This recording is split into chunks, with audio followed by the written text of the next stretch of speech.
tanto de teoría y que sea un monótono mío. Estuve viendo las consultas que me hicieron, en general son las mismas que pasó el año pasado. La primera parte, como es la clasificación de los procesos y cómo se clasifican y cómo se distribuyen los procesos, eso se entiende bien, y parece que el tema más complicado es el tema de costos. Así que, bueno, el año pasado también consultaron lo mismo, por eso les comentaba. Enseguida les voy a subir entonces un videíto que preparamos con Darío el año pasado para la consulta. Y ahora les muestro algunas hojitas adicionales sobre el PowerPoint que preparamos para el tema de costos.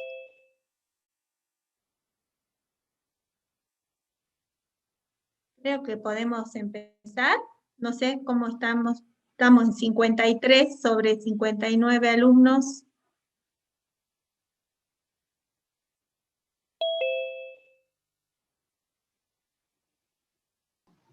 Buenas tardes, ingeniera. ¿Cómo están?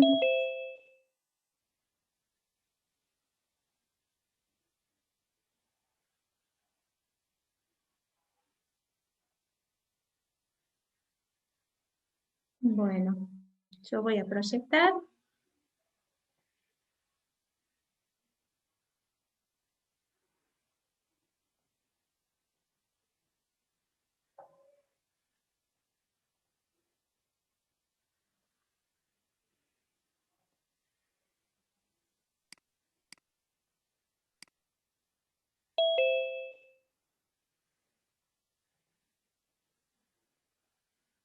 Bueno, haciendo un mini repaso bien rapidito sobre lo que vieron en el video, nos vamos a detener sobre todo en la parte final, que era la parte de costos, que era la que habían tenido algunas dudas. Si alguna de las cosas que estamos mostrando ahora no se comprenden, me avisan y lo charlamos. Yo no puedo ver los chats en este momento porque estoy proyectando, pero me avisan y paramos un momentito, ¿sí? A ver, voy a poner la camarita acá. Bueno, este primer tema entonces son todos los aspectos básicos de los procesos y de las operaciones industriales, de los libros que yo les sugerí. Hoy acá tengo un problema de diseño en el PowerPoint cuando lo proyecto, pero bueno, ustedes en el video se ve bien, ¿no? No quedan cortadas las palabras. Los libros de referencia van a ser el Jan Copley sobre todo. Este libro va a tener casi todo el contenido de la asignatura. Para este práctico en particular y para este tema en particular, el Himmelblue es un libro que se usa mucho en ingeniería industrial, en ingeniería química, para el cálculo de balances de materia y de masa y de energía, ¿sí? El Zinn y el Hellman, que es Introducción a la Ingeniería de los Alimentos, es un libro muy sencillo, muy claro de comprender, están los términos resumidos, como para que uno comprenda inmediatamente cómo funciona cada uno de los equipos, y tiene la particularidad que resuelve los ejercicios y los problemas de diseño con la herramienta Excel. Entonces, está muy bueno si lo consiguen de la biblioteca. Yo me voy a fijar si está en forma virtual, si no, le vamos a ir presentando nosotros acá en la cátedra alguna copia de esos ejercicios resueltos por el CIN. El Costa López es un libro más básico, es en realidad de escuelas técnicas, pero tiene algunos ejercicios sencillos para el cálculo de balance de materia y energía. Y de lo que están los dos últimos que pusimos, está el Chemical Engineering Magazine, que ese es el libro de donde calculamos los costos, de donde sacamos las gráficas de costo y los modelos para calcular los costos. Y por último, tienen esa página web, el MATCHE, que es la que yo les comenté, creo, en la reunión pasada, que nos permite calcular los costos de los equipos entrando con sus dimensiones características. Entonces, resumiendo de estos, el Jan Copley, el Zinn y la página web que está al final serían los principales para este tema. Bueno, habíamos preguntado qué era proceso, sistema y variables. quieren después lo vemos en la clase práctica. Y, y para las siguientes empresas de procesos salteñas, por ejemplo, la cerámica, alguna de lácteos, una minera de litio, identifique al menos un equipo de proceso en cada una de ellas. Ahí me paro y les pregunto si han encontrado alguna. ¿Cuál piensan que es el equipo principal en la cerámica Alberdi? ¿Los hornos, profe? ¿Los hornos? Los hornos o secaderos, perfecto. ¿Qué más? En la empresa de litio, Los piletones, profe.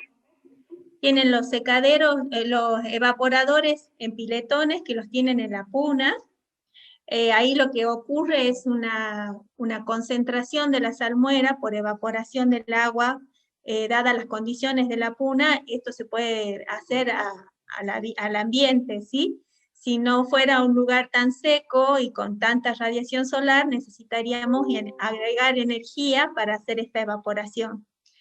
En la puna, entonces, el principal equipo son estos secaderos, o estos evaporadores en piletones, y cuando ya bajan las muestras para concentrarlas y para cambiarlas a cloruro de litio, a carbonato de litio, perdón, en Güemes, tienen la otra planta, una está en la montaña y otra está en Güemes, en el Parque Industrial de Güemes. Ahí los equipos ya son evaporadores ya de equipos, también hay reactores químicos y también hay concentradores, ¿sí? Para una industria láctea, ¿cuál creen ustedes que es el equipo principal? Intercambiador para la pasteurización. El intercambiador de calor, que particularmente en la industria láctea se llama pasteurizador, ¿sí? Es un intercambiador de calor de placas que tiene una zona con temperatura media, un pico de temperatura alta, ultra alta temperatura, y luego bajan de nuevo la temperatura hasta el final. Eso en todas las industrias lácteas, el corazón del equipo sería este. De la planta sería este equipo. Y por ejemplo, en la planta piloto de ingeniería industrial, nosotros tenemos un equipo de intercambio de calor que en realidad es un set completo de varios intercambiadores de calor. Hay una parte de placas, hay una parte de tubos, hay una parte de doble tubo, para el procesamiento de leche de cabra. Entonces se está haciendo bajo convenio con el INTA. En el INTA tienen cabras para producción láctea. Se toman las muestras de estas cabritas y se lleva la leche a la universidad, donde se le hace un tratamiento térmico que no perjudique las características sensoriales de la leche. De ese proyecto se está encargando la ingeniera Arenas. No sé si ya como les había comentado ella este tema. ¿No? Sí, profe. Sí, nos comentó. Bueno, parece que no les había comentado. Luego veamos en una industria, supongan en Marinaro, ¿cuál piensan que es el equipo principal de bebidas o Coca-Cola, Marinaro, alguna de las de bebidas? Embotelladora puede ser. Sí, sería la parte final. Ahí vamos a ver cintas transportadoras. Dentro de la materia vamos a ver cintas transportadoras que corresponden al embotellamiento, a la embotelladora. Y luego los equipos previos, o sea, el tratamiento que se le hace al agua o a la bebida que se va a envasar, van a necesitar filtros para sacar todas las posibles sustancias que no correspondan a la bebida. Pueden usar también carbonatadoras, si es que son bebidas carbonatadas, entonces se hace una absorción de gases. Espérenme un minutito, voy a cerrar la puerta.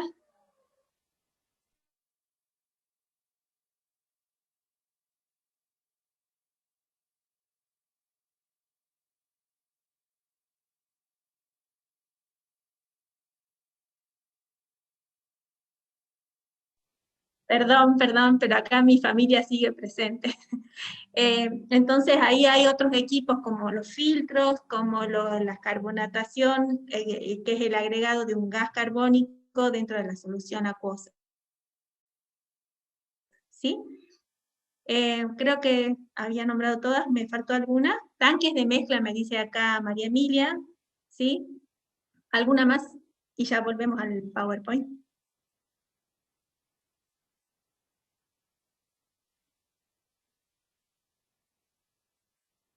Bueno, volvemos entonces.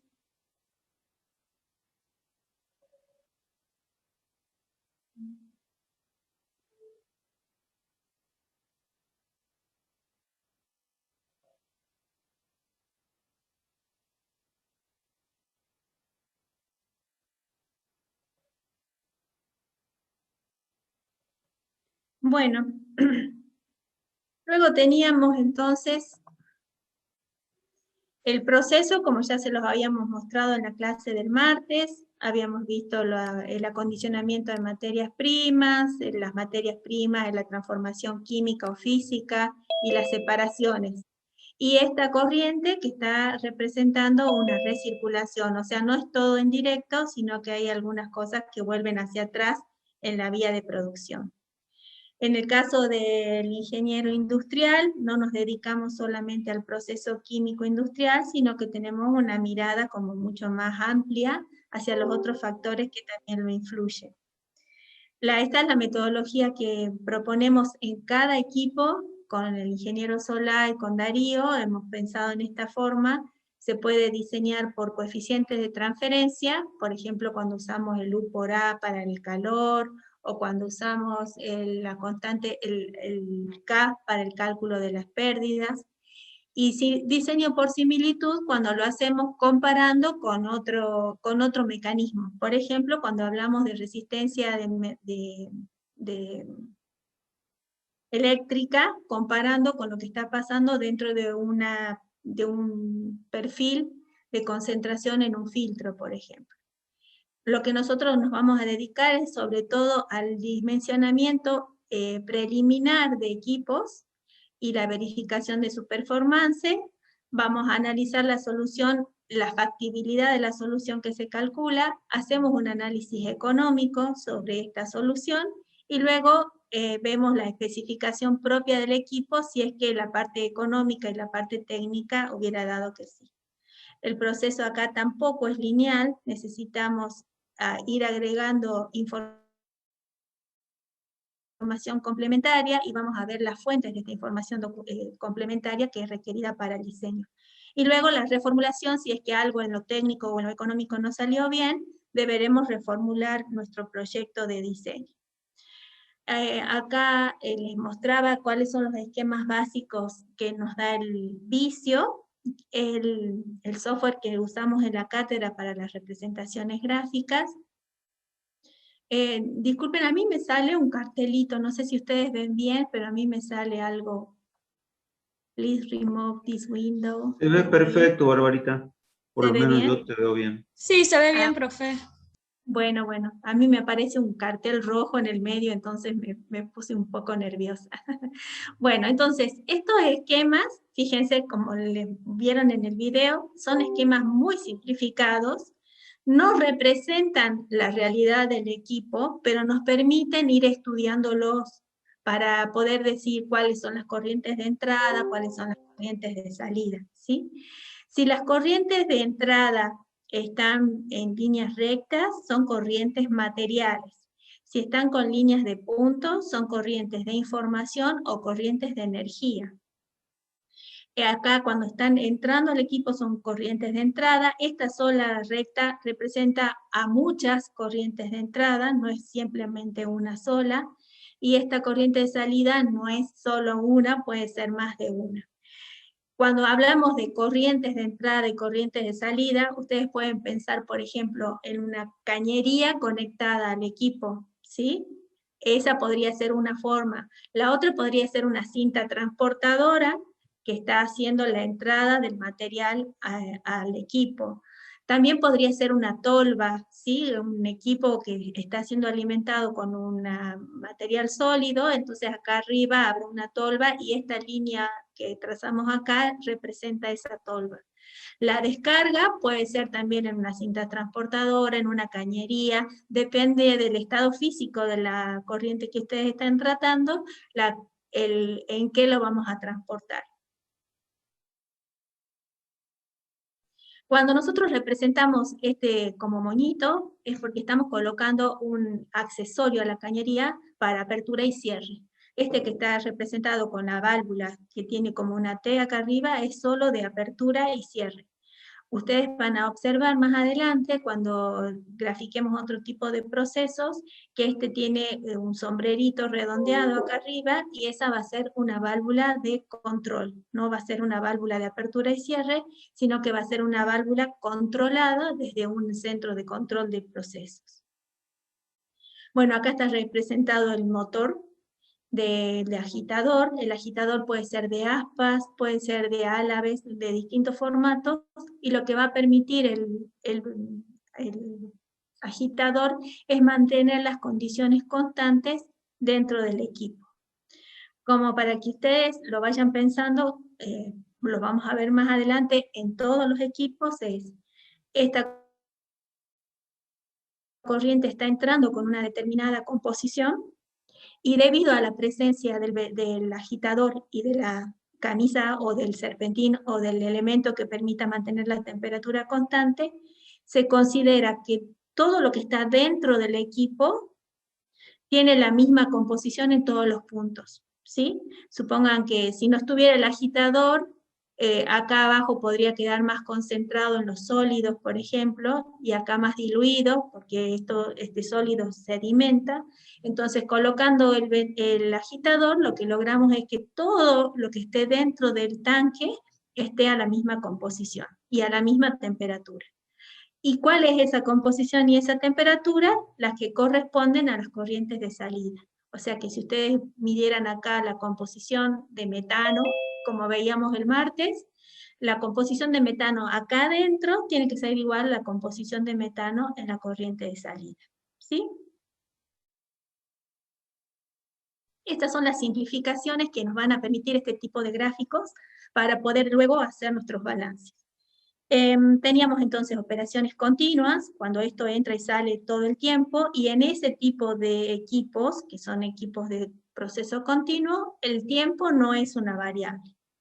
En cambio, cuando los equipos son discontinuos o batch, lo van a encontrar en la bibliografía como procesos batch, B larga A, CH. Cargamos, puede ser que entre todo el material de la tolva, puede ser que descarguemos todo lo que venía en un camión, ¿sí? Como por ejemplo, eso lo pueden observar si hiciéramos la visita de planta que siempre hacíamos a Cafayate, llegan los camiones con la uva y descargan toda la uva en las tinas, en la entrada, y luego empieza el proceso. Entonces ese es un proceso discontinuo. La carga de la tina para recibir toda la uva y luego el proceso para triturado y separación del ollejo y del escobajo para seguir la continuación de la producción. En el tercer caso, esto de operación semicontinua es un problema de traducción, porque no es que sea una parte continua y otra parte, un momento continuo y otro momento discontinuo, sino que hay una fase en continuo y otra fase en discontinuo o intermitente.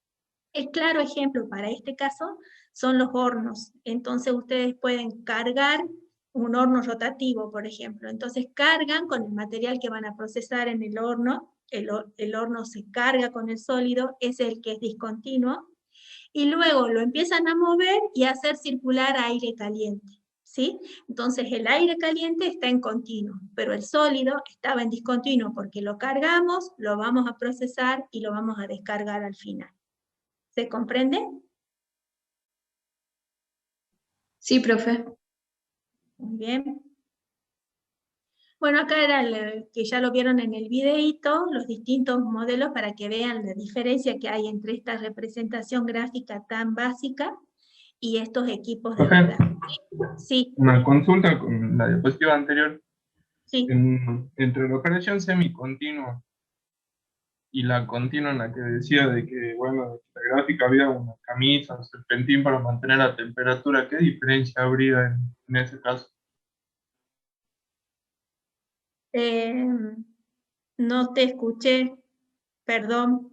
No, le preguntaba que entre la operación semicontinua, ¿no es cierto? La última que explicó, en donde daba el ejemplo del Sí, horno, en donde circulaba aire caliente sí, y la materia prima. Con respecto a la primera de la sí. operación continua, en donde decía de que ahí tiene la camisa o el serpentín que hacía que mantenía la temperatura. ¿Qué Sí, nosotros diferencia lo que habría? hiciéramos, ahora te muestro, mira, si, ok, lo voy a proyectar de nuevo, pero sobre el dibujo, así lo corregimos. No es una corrección, sino le vamos a hacer un agregado. Este esquema que ustedes tienen acá, está representando esta flecha a todas las entradas. ¿Se acuerdan que les comenté eso? En esta tenemos representada la entrada que va al flujo térmico, que sería en este caso del túnel al aire caliente, ¿sí? Y por otro lado está representada la entrada discontinua de los sólidos. Si ustedes quisieran ser más correctos, deberíamos ingresar unas flechitas para que entre esto a esta parte y otra flecha, no le puso, sí, sí le puso, y otra flecha que estaría representando todas las corrientes que entran al cuerpo del reactor en este caso, o al cuerpo del tanque giratorio, al secadero rotativo, y la otra sería las corrientes que están entrando en la otra fase, que era la fase térmica, ¿sí? La diferencia entre el primero y el tercero es que acá todas las corrientes son continuas, en cambio en el último esquema tenemos una corriente continua y la otra corriente discontinua. ¿Quedó más claro así, Sebastián? Sí, profe, gracias. Bueno, sigo, a ver si me deja seguir proyectando. Creo que sí, ¿no? ¿Lo siguen viendo? Sí, profe. Sí, profe. Bueno, y quedó entonces claro que esta que yo había dibujado como negra al comienzo representaba todas las entradas, pero bueno, acá hace falta separarlas para mostrar que algunas son continuas y otras son discontinuas. ¿Sí? Profe, entonces una operación continua sería, por ejemplo, los hornos de la cerámica, que nunca se apagan, pero va como una cinta, todo el material se va cociendo hasta que sale grano. Y Claro, constantemente son dos corrientes continuas en el caso del horno de la cerámica, porque está entrando en un sentido la cerámica transportada en la cinta transportadora. La podemos llegar a pensar como intermitente, porque no es un flujo continuo propiamente dicho, sino que está cada bloquecito a secar, y en el sentido contrario está circulando el aire caliente, ¿sí? Son las dos corrientes en contracorriente y las dos continuas. En el caso del secadero que yo les contaba del rotativo, se carga primero el sólido, que sería este esquema de abajo, y el aire está circulando en forma continua, y cuando termina el proceso se descarga, ¿sí? Hay algunos hornos rotativos que también son continuos. Se puede cargar en forma continua por un extremo del cilindro y se descarga del otro lado por el otro extremo del cilindro.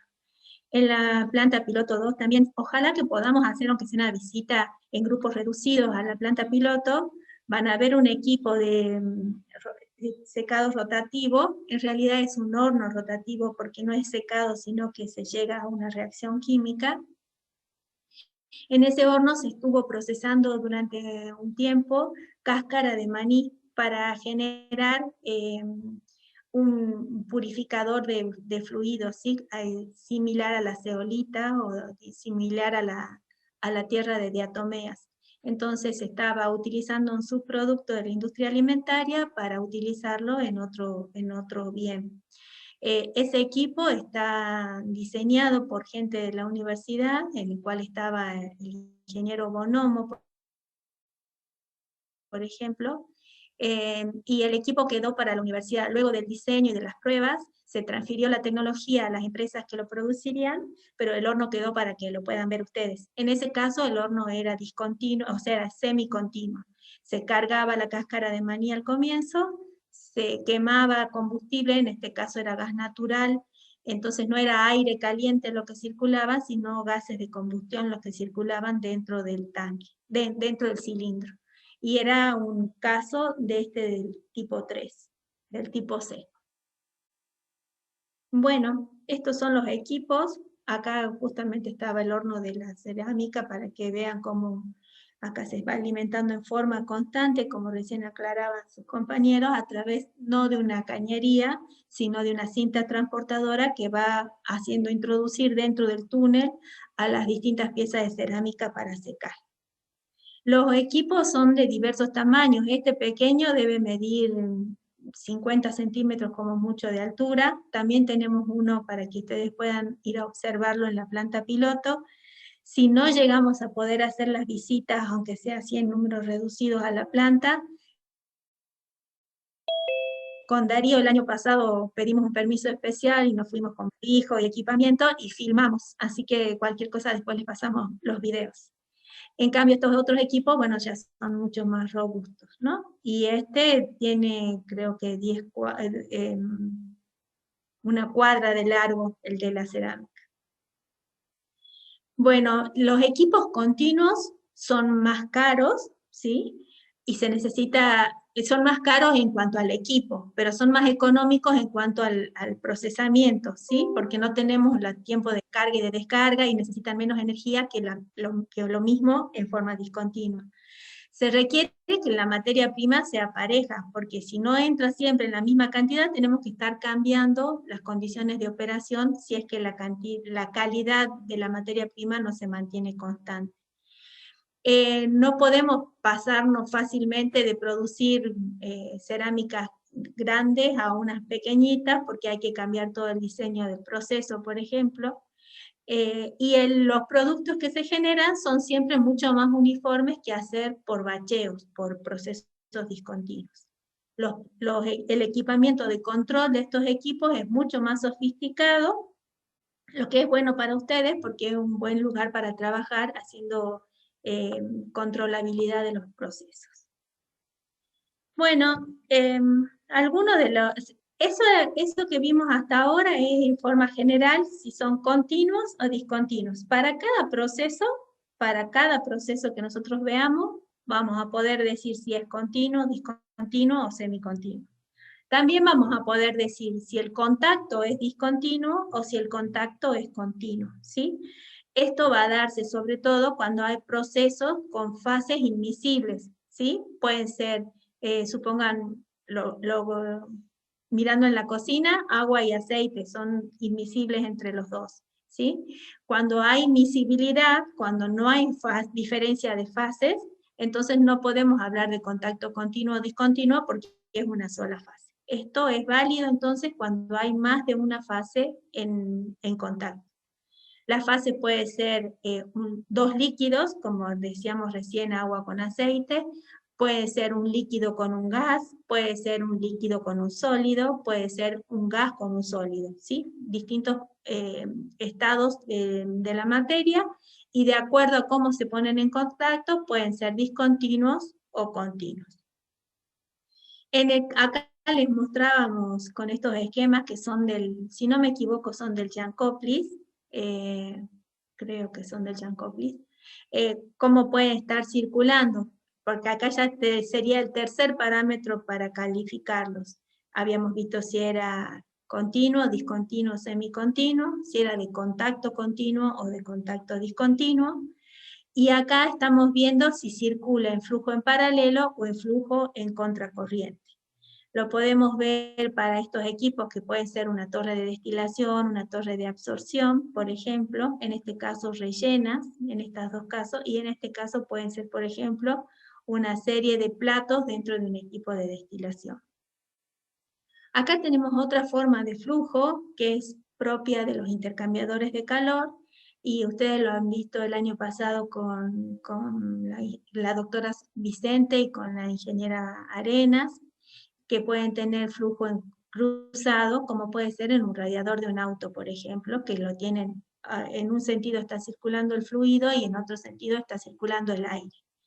En algunos de ellos el contacto puede ser directo, que se mezclen, y en otros casos no hay contacto directo porque hay una chapa que separa una fase de la otra, como es en este caso que está mostrado que no hay contacto directo entre las dos fases. Entonces tenemos por régimen, estacionario o no estacionario, si hay variación de las propiedades en el tiempo o si no hay variaciones de la propiedad en el tiempo, continua, discontinua o semicontinua, el flujo en contracorriente en paralelo o cruzado, y el contacto entre las fases cuando es continuo, cuando es por etapas o intermitentes, o cuando es repetido por varias corrientes. ¿Sí? Esas serían, para cada proceso, yo por ejemplo les podría decir, bueno, analicemos la torre de absorción que hay en tal empresa. Entonces ustedes me dicen si funciona el régimen estacionario o no estacionario, si opera continuo o discontinuo, si el flujo es en contracorriente o paralelo. Eso va a haber que ir a ver el equipo, o sea, o por lo menos tener una foto y ver cuáles son las corrientes de entrada y cuáles son las corrientes de salida en cada una de ellas. ¿Sí? Acá les mostrábamos algunos ejemplos. De todos estos, nosotros vamos a ver, todos los que están nombrados acá, los vamos a ver menos, creo que intercambio iónico no lo vemos, pero es muy fácil que lo puedan ver, analizar ustedes por su cuenta, pero lo vieron además el año pasado en FOI. Liofilización tampoco lo vemos, y se está usando cada vez más porque nos permite hacer un transporte de los materiales sin que se eche a perder. Supongan, por ejemplo, la industria de las heladerías o de las pastelerías, ya no se está usando el huevo fresco, sino que se usa huevo liofilizado. De manera que a través del proceso de liofilización podemos hacer que este producto perdure por más tiempo y no se nos eche a perder en la cocina o en la planta antes de que lo utilicemos, ¿sí?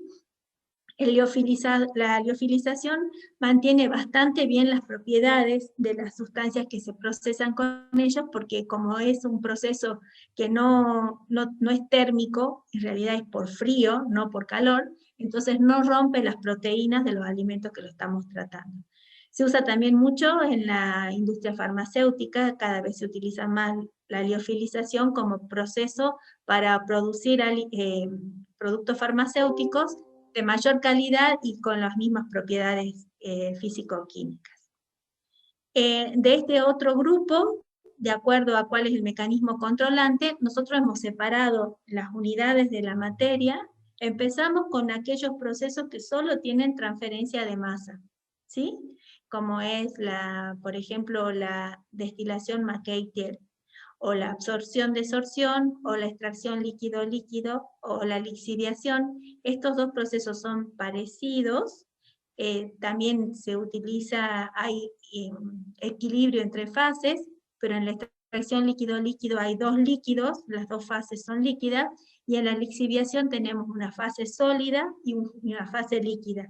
Y el líquido está extrayendo un soluto que está en el sólido. Como para que se imaginen, la lixiviación es el proceso principal de la extracción, por ejemplo, de oro, ¿sí? O de la extracción de algún sólido que está contenido en una mena de una industria mineral. El intercambio iónico tampoco lo vamos a ver en la materia, ya han visto algunos principios en fundamentos de las operaciones, y si a alguno le interesa, los podemos analizar un poco más si nos dan los tiempos. Luego de que analizamos los procesos donde lo principal es la transferencia de materia, analizamos aquellos equipos donde la transmisión de calor es lo más importante. Entonces utilizamos evaporación, aunque también hay transferencia de materia, ¿sí? Pero la transferencia de calor es el mecanismo controlante. Y después aquellos procesos, también acá en la transmisión de calor vemos los intercambiadores de calor, ¿no? Me falta escribirlos ahí. Y después, en los donde hay transferencia de materia y de calor, tenemos la humidificación, el secado, la cristalización y la liofilización. La cristalización es un proceso muy importante, es muy parecido a la evaporación, pero se forman cristales. En cambio, en la evaporación es simplemente sacarle el líquido, pero la cristalización ya es sacarle lo poco de líquido que le quedaba y que queden los cristales. En la industria del azúcar, por ejemplo, se procesa. Primero se pasa por el trapiche para extraer el azúcar de la caña, luego se concentra en los concentradores, luego se pasa a un evaporador para sacar la mayor cantidad de agua posible, que queda una solución muy viscosa, muy concentrada, y luego de ese proceso de evaporación recién pasamos a la cristalización, donde terminamos de sacar el agua que le quedaba a esta solución concentrada y se forman los cristales de azúcar, ¿sí? En el medio hay otros procesos como el blanqueamiento y todo lo demás, pero bueno, en líneas generales ese es el proceso para el azúcar. Bueno, entonces acá la tarea que les dábamos era que ustedes vayan viendo para cada uno de estos procesos o estas operaciones básicas, cuál es el agente separador y qué ejemplos regionales hay sobre ellos. No sé si alguno hizo algo de esto. Voy a salir y me cuenta.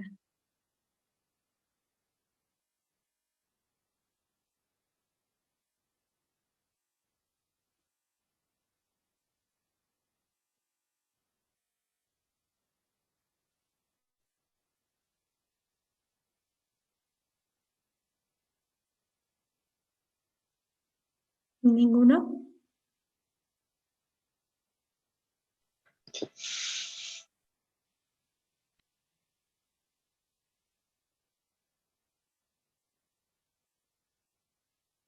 Bueno, tengo un silencio de radio. Espero que no estén dormidos nada más.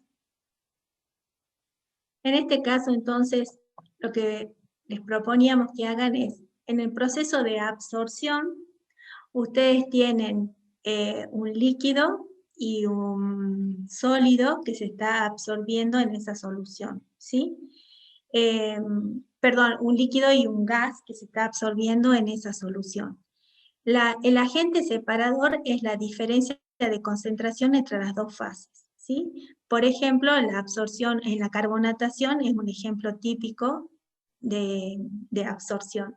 También podría ser, por ejemplo, en las torres de metanizadoras que hay en el norte, para sacarle los azufres al gas natural que está produciéndose en el pozo, se pasan por torres de absorción, donde se agrega una solución de dietilenamina, y entonces se van absorbiendo todas las sustancias que tenían compuestos sulfatados, de manera que el gas natural va saliendo limpio y van pasando todos los compuestos sulfatados a la fase líquida. En el caso de absorción, con D, lo que está también es una diferencia de concentración, pero ahora entre la fase sólida y la fase líquida. Entonces, acá lo que vamos a tener que ver es que no se sature la solución líquida con el sólido presente. Tenemos que tener ese cuidado. Hay, por ejemplo, todo lo que sea absorber un compuesto mineral valioso de lo que viene contenido dentro de la ganga completa. Bueno, cromatografía, el agente separador es la diferencia de velocidad de sedimentación. En la cristalización es la velocidad de formación de cristales. En la destilación es la diferencia de volatilidades. El agente separador o la fuerza impulsora va a ser más o menos parecido en este listado. Bueno, pueden ir buscando otros ejemplos, seguramente que en el práctico Darío les va a mostrar algunos, les va a pedir un ejercicio parecido a este que yo les estaba proponiendo. Vamos a ver. Acá hay otras operaciones, por ejemplo, electrodiálisis, permeación, ósmosis inversa, son procesos, operaciones básicas, pero no tan sencillas como las que nosotros vamos a ver en la materia. De estas sí vamos a ver, por ejemplo, destilación, absorción, lixiviación, secado, extracción, esas sí las vamos a ver en la materia y el resto las pueden repartir en los grupos de trabajo y pensar para cada una de ellas cómo es el flujo, en qué estado estacionario, si funciona en estado estacionario o no, si es continua, discontinua o semicontinua, y cuál es la fuerza impulsora que hay en cada una de ellas. ¿Sí? Profe, Sí, Mayra. una consulta para la diapositiva anterior en la que habla de agentes separadores y fuerza impulsora. Nosotros cuando tenemos diferentes tipos de operaciones, ¿cómo nos damos cuenta cuál es la predominante o si hay una sola o cómo hacemos para identificar? En el equipo, ustedes van a ver si, por ejemplo, si hay una fuente de calor para mantener una temperatura constante, es porque tienen una transferencia de calor también. O sea, en general todas tienen transferencia de materia. Y le agregamos transferencia de calor si ustedes observan que está conectado a un serpentino, a un encamisado, ¿sí? En las torres de absorción, por ejemplo, el proceso principal es la transferencia de materia y se fuerza al sistema para que se mantenga a temperatura constante, que no haya transferencia de calor, sacando de tanto en tanto en la altura de la torre una pequeña porción del líquido que está bajando, enfriándolo y volviéndolo a agregar, de manera que uno pueda pensar que el perfil de temperatura se mantiene constante. Entonces, ¿cómo te podrías dar cuenta? Analizar cómo es el perfil de concentraciones y analizar cómo es el perfil de temperaturas, ¿sí? Entonces, si vos tenés diferencia de concentraciones y la temperatura se mantiene constante, vos analizás solo con balances de materia. Si vos tenés cambios en la composición y también tenés cambios en la temperatura, entonces vas a tener que analizarlo con balances de materia y balances de energía. En los intercambiadores de calor, por ejemplo, si vos pensás, la corriente de entrada entra al 20% de concentrado y sale al 20% de concentrado. Y la corriente de refrigerante es agua pura, entonces entra al 100% y sale al 100%. No hay transferencia de materia en el sentido de que no cambian las composiciones. Entonces lo que hacemos ahí es hacer un balance global de materia nada más, todo lo que entra tiene que ser igual a lo que sale, y lo principal es la transferencia de energía, porque vos podés ver la diferencia de temperatura que tenés entre la temperatura de entrada y de salida de cada una de las corrientes, ¿sí? De todas maneras, nosotros le vamos a dar, cuando les vamos mostrando los equipos, les vamos a ir diciendo cuáles son los procesos principales que se llevan a cabo ahí, pero por ejemplo para algunos de los que están en este listado que ustedes no los conocen, habría que mirarlos un poco más, estudiarlo más al proceso y saber cuáles son los balances que se pueden aplicar. ¿Más o menos quedó explicado, Mayra? Profe, gracias. Bueno. Cuando vimos el primer tema que vamos, bueno, el segundo tema, perdón, este es el primero, cuando veamos el próximo tema, vamos a ver cañerías, haciendo un pequeño repaso de lo que ustedes ya vieron en FOI, y vamos a agregar a este elemento que son las bombas, ¿sí? Nosotros vamos a ser capaces, cuando terminemos ese tema, de poder entender qué dice esto, qué está representado acá, y cómo podemos seleccionar una bomba que sea adecuada para los requerimientos de nuestro sistema. Vamos a ver que existen varios parámetros, por ejemplo, la altura desarrollada, que son estas curvas que son una familia de curvas paralelas. Vamos a ver el AMPA o el NPSH requerido. Vamos a ver las curvas de eficiencia que tiene esta bomba y en qué rango funciona, ¿sí? Las bombas las vamos a representar en forma general, una bomba centrífuga por este esquema, algo que sí o sí, a partir de hoy, nadie se puede equivocar, es que la entrada está entrando en el ojo de la bomba y la salida sale en forma tangencial. por más que hagan un círculo que no esté muy redondo, que no esté muy clarito, que esté hecho a mano, la entrada siempre por el ojo y la salida siempre tangencial. Nos ponemos de acuerdo ahora y esto es así para toda la vida, ¿sí? Entrada por el ojo y salida tangencial para las bombas centrífugas. Cuando ustedes lo observan al equipo, pueden ir a la bomba que tienen seguramente en sus casas para la cisterna de agua. La entrada por el ojo sería por acá y la salida tangencial, fíjense que después de que se mueve, sale en forma tangencial por el costado de la bomba, ¿sí? La bomba propiamente dicha es solamente este sector de la carcasa y el álabe, y lo que tienen a continuación es el motor para accionar a esa bomba. Estas curvas que ustedes observan acá se las dan los proveedores de los equipos. En algunos proveedores se les dan en este formato con gráficas o con cartas y otros se los dan como tablas. Vamos a ver algunas tablas para que ustedes puedan comparar la información, pero es siempre la misma información presentada en distintos modelos. Así como está, a nosotros no nos sirve mucho. Por eso vamos a hacer este jueguito de pasar esta información en gráficas a modelos matemáticos que nos permitan utilizarlo, ¿sí? El próximo equipo, una torre de destilación. Bueno, esto creo que quedó bien clarito, que estos son los platos. Estos burbujeros que ustedes ven acá, piensen que son como las hornallas de la cocina, ¿sí? De manera que el líquido va bajando por estos platos, inunda esta parte de los platos, y el gas que va subiendo burbujea a través de estos orificios y se pone en contacto con el líquido que estaba bajando. Las torres son muy grandes, acá ustedes pueden ver varias.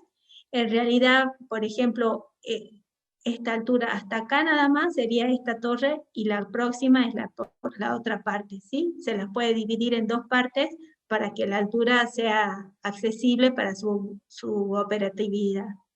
Van a tener acceso de los distintos puntos de la torre por fuera a través de estas escalinatas externas para poder operar si es que se tapona alguno de estos platos o si tienen que cambiar algún elemento de la torre. En general en esta, por ejemplo, se puede observar las líneas donde están montados cada uno de estos platos. Si este plato tiene este perfil para este lado, el próximo lo tiene de este otro lado, de manera que el fluido pueda ir haciendo como un zigzag y no caiga directamente, perdiendo el contacto entre las dos fases. Nosotros vamos a utilizar dos métodos. Vamos a usar el método de Mackay-Thiel y el método de Ponchon-Savarit, que son válidos, los dos métodos, solamente para destilación binaria. El método de Mackay solo resuelve las torres con balances de materia, y en cambio el método de Ponchon-Savarit resuelve con materia y energía, los dos procesos a la vez. Vamos a ver cuándo es válido uno y cuándo es válido el otro, en eso no se hagan problemas. Y los dos métodos son métodos gráficos. Como para alentarlos, estos métodos los desarrollaron alumnos de ingeniería industrial y se recibieron con estos métodos gráficos, así que llevan sus apellidos como nombres propios. El método de Mackay, que es el que está representado acá, me permite representar la curva de equilibrio de destilación, las líneas de operación que vamos a lograr generar nosotros en las clases, y con estos triangulitos que ustedes ven acá como si fueran la cresta de un dinosaurio, están representados cada uno de los platos que se estiman para las torres de destilación. El método de Ponchon es un poquito más complicado. Los que ya han cursado se me ríen porque dicen nada de un poquito, son bastante más complicados, pero bueno, cuando lleguen a destilación ya van a estar súper cancheros con el Excel y van a ver que van a poder hacer esta gráfica con toda prestancia de las planillas de Excel, ¿sí? Cuando Mackay y Ponchon lo hicieron sobre el papel milimetrado y lapiceras, así que ahora ustedes ya son capos totales usando el Excel. En la torre de absorción, nosotros tenemos solo una torre muy chiquitita, apenas si tiene 4 platos, creo que el diámetro no son ni 5 centímetros, y la altura total deben ser 20 centímetros, en un equipo en la planta piloto. Está el equipo de extracción líquido-líquido, y como complemento para recuperar los solventes tenemos una mini torrecita de destilación que les puede servir como para imaginarse cómo es y cómo funciona. Lo que sí tenemos es una torre de absorción, que la vieron el año pasado, les mostraron videitos.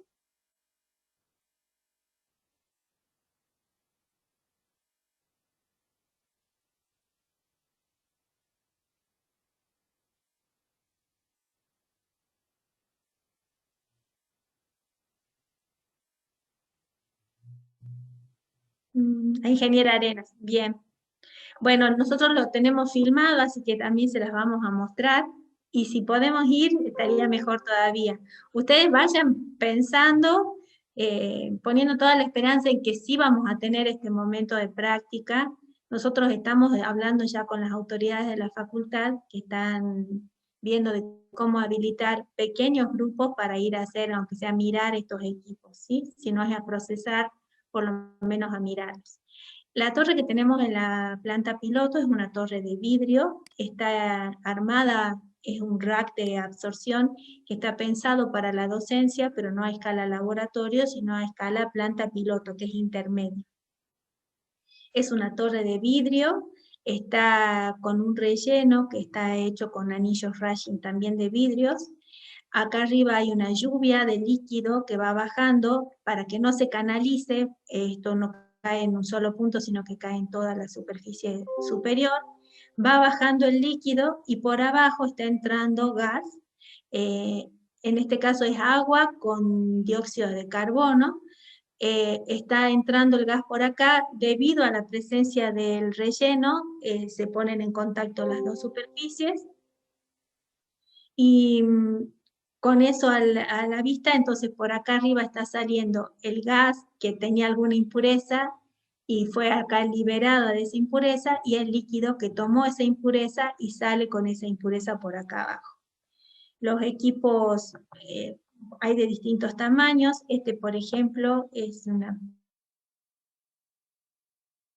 tamaño intermedio. Fíjense que son similares a las torres de destilación, si lo piensan acá, ¿sí?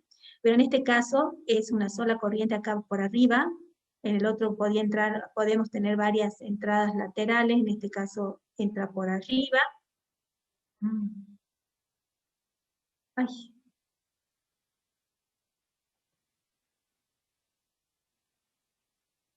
Perdón, no sé qué pasó.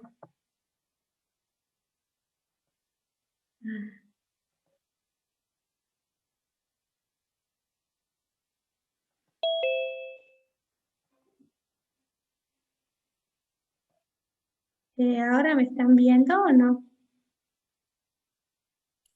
Sí, profe, se ve. O sea, la vemos a usted. Se armó. No vemos tu pantalla. Bueno, ahora lo pongo. Es que yo también estaba grabando con Camtasia y Camtasia decidió cortar el video, por eso se me borró todo. Ahora les comparto de nuevo. ¿Ahora sí? Ahora sí. Ahora sí. Bueno, en los distintos rellenos que tenemos para la absorción, acá tienen distintos modelos. Fíjense que acá hay unos pequeñitos que son anillos rashing. Acá están las monturas. Estos son anillos que tienen en el medio otra superficie más para mejorar el contacto entre la fase líquida y la fase gaseosa. A modo de anécdota nada más, hace unos años, unos egresados de la facultad nuestra diseñaron un proceso de absorción muy, muy bueno. Estaba en la planta estaba en Güemes. Producían hipoclorito de sodio de muy alta calidad, con un proceso que habían diseñado ellos. Estaba la planta montada, era perfecta, era impecable todo. Y fíjense lo que es quedarse solo en la mirada en el proceso sin tener en cuenta las otras variables. A unos 2 o 3 años de la creación de esta empresa, Ledesma cambia su proceso de blanqueo del azúcar. Y cambia el proceso y empieza a producir hipoclorito de sodio como residuo. Entonces, ¿qué hace? Bueno, esta empresa de Güemes le vendía todo su hipoclorito de sodio a Master Clean. Toda la lavandina X5 era producida con el hipoclorito de Güemes. Entonces la gente de Ledesma, cuando no sabía qué hacer con la cantidad de lavandina que generaba, de hipoclorito de sodio que generaba, no lo podía volcar a las corrientes de salida porque estaba mal hacerlo, se los ofrecen gratis a Master Clean. Entonces Master Clean cambia de proveedor, empieza a recibir gratis el hipoclorito de sodio, que para Ledesma era un problema, y termina fundiendo una empresa súper impecable con el mejor proceso que no había previsto. Bueno, era una cosa que no se podía prever, que Ledesma iba a generar como subproducto el producto principal que ellos producen. ¿Sí? Entonces, cuando analizamos nuestro entorno de mercado, quiénes son los proveedores, quiénes son los competidores, vuelve a tomar importancia este análisis frente al análisis de procesos, ¿no? Así que tengan cuidado en ese sentido. Bueno, cuando nosotros hagamos esto, vamos a usar este tipo de gráficas, que ya vieron que las podemos hacer con el Excel y que quedan impecables, ¿sí? Vamos a trabajarlo todo analíticamente, ¿sí? Estos son los famosos intercambiadores de calor, el de placas, que es el más conocido. Este, aunque es de catálogo, creo que en el video también se los comenté, es exactamente igual que el que está en la cervecera. Este de abajo es mega intercambiador de carcasa y tubos. Acá pueden ver, acá estos tubos van y vuelven en la otra dirección. Y esto que ustedes ven acá son los baffles para direccionar el fluido que circula por la carcasa. Y además que eso hace de sostén mecánico para que estos tubos finitos del entramado no se pandeen. Bueno, acá tienen unos de doble tubo. Hemos visto uno exacto, en la bodega Domingo Hermanos. Así que cuando llegan ahí lo ven, dicen, este era las horquillas que nos hacía calcular la ingeniera Arena, ¿sí? Y bueno, y acá era para mostrarles cómo circula el fluido que va por la carcasa, bafleado con estas placas que ustedes observan en esta foto. Las torres de enfriamiento, esta es chiquita de Animaná y esta es la grande al estilo de la que está en Termoandes o en Central Térmica Güemes. El movimiento del aire para que circule es forzado, por eso tenemos ventiladores, en este caso son del porte de una hélice de un helicóptero, acá son mucho más pequeños, y en la planta piloto 2 tenemos una pequeña torre de enfriamiento, justamente para que ustedes aprendan cómo funciona, que tiene, si ustedes lo ven, parece una heladera, ¿sí? Amarilla, no es blanca, pero parece una heladera, y en este caso, en la de la planta piloto 2, el ventilador no está en el tope, no está acá arriba, no es tiro forzado, sino que es tiro inducido porque el ventilador está acá al costado. Vamos a trabajar con gráficas donde tenemos la temperatura y la entalpía de las corrientes, tanto de la corriente líquida como de la corriente gaseosa. Todos estos procesos que vimos recién, absorción, destilación y enfriamiento, torre de enfriamiento, incluyen una ecuación de equilibrio. Hay un equilibrio entre fases, una fase gaseosa con una líquida en estos tres casos, ¿sí? Los evaporadores van a ser, creo que los que más le van a gustar a ustedes. Al principio puede costar un poquito, hacen un efecto, calculan un efecto y hasta que lo comprenden ese efecto, después se repite, copia y paste, tantos efectos como tenga el equipamiento. En este caso hay 5 efectos. El primero es este que es más grande porque es el que ocupa mayor volumen de carga, y luego a medida que se van evaporando ya podemos ir reduciendo el tamaño de los equipos.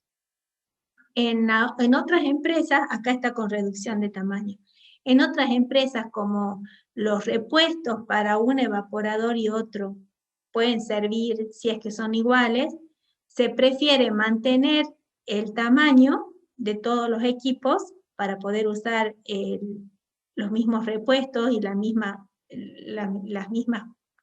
elementos que hagan falta para unos y otros, y en todo caso, en vez de hacer uno más grande a la entrada, se duplica la entrada. Se trabaja en paralelo, dos efectos en paralelo en el primer efecto, y luego todos los demás en uno solo. Así podemos tener la misma área para cada uno de los evaporadores. Los evaporadores vienen a hacer lo mismo que un intercambiador de calor. En cuanto a la parte térmica, se calculan igual que un intercambiador de calor, pero a diferencia del intercambiador de calor, acá sí tenemos diferencia en las concentraciones de entrada y de salida de las corrientes. ¿Se acuerdan que recién les comentaba que cuando vemos un intercambiador de calor, la concentración a la entrada y la concentración a la salida es la misma, solamente cambia la energía que tiene. En cambio, en los evaporadores se dan los dos fenómenos, cambio en la concentración y cambio en la temperatura. Este es el ejemplo cuando fuimos a... Ay, no me sale. De la fábrica de jugo de naranja, Calilegua, perdón, se me fue el nombre. Fuimos a Calilegua, ellos tienen la venta de frutas, frutas para exportación, y la fruta que no da con la calidad para exportación como fruta es procesada como jugo. Creo que el nombre con que lo venden comercialmente es Senta, pero no lo venden fraccionado, sino que lo venden en grandes tanques para fábricas, ¿sí? Tienen jugo de naranja, de limón y de pomelo. Y los equipos son similares a este que ustedes observan acá abajo. Los secaderos, bueno, este es el típico nuestro, que es el secadero de hojas de tabaco. Yo creo que en el video les puse mal, le dice, están colgadas las hojas de caña. No, están encañadas las hojas de tabaco. Me salió mal el trabalengua ahí. Están encañadas las hojas de tabaco, se colocan, se cargan, se cierra y se deja procesar con aire caliente. Fíjense que este sería un semicontinuo. La carga de las hojas es discontinua, se cierra y se hace circular aire caliente, que sería el flujo continuo. Acá tenemos el rotativo que yo les comentaba. Estas piezas de metal acá lo que hacen es que se separe el sólido, que no quede pegado en las paredes y tenga mejor contacto con el gas que está circulando, ya sea que sea aire caliente o gases de combustión caliente, ¿sí? Lo que nosotros vamos a calcular para los secaderos es el tiempo de procesado antecrítico y el tiempo de procesado postcrítico, ¿sí? ¿Conoces algún ejemplo del rotativo? Sí, les comentaba que, a ver, espérenme que me salga les comentaba que el rotativo que está en la planta piloto era para procesar la cáscara de maní y generar algo similar a la tierra de diatomea, un polvo que puede limpiar las soluciones líquidas. También pueden tener un horno rotativo en las empresas mineras para generar un mineral seco o para como un reactor químico, o sea, hay un proceso químico dentro de estos equipos. El mismo formato, pero ya no en secaderos, van a tener filtros rotativos con el mismo formato que vieron acá, y eso lo van a observar en la bodega Colomé, en la bodega La Rosa o en Animaná, hemos visto filtros rotativos. Pero hornos rotativos o secaderos rotativos, estos tres que les nombraba, y todo donde haya grandes volúmenes a secar, de materiales que no se echen a perder con la temperatura, ¿sí? Porque fíjense, si fuera un alimento y tuviera una proteína y lo ponemos con muy alta temperatura, se nos va a echar a perder el equipo. En cambio, los minerales, en la industria minera, por ejemplo, es muy importante el uso de estos hornos secaderos rotativos. Profe, ¿la velocidad de rotación es alta o bien baja? Es muy bajita, es muy bajita. es solamente para que se despegue el material y que no quede pegado contra las paredes.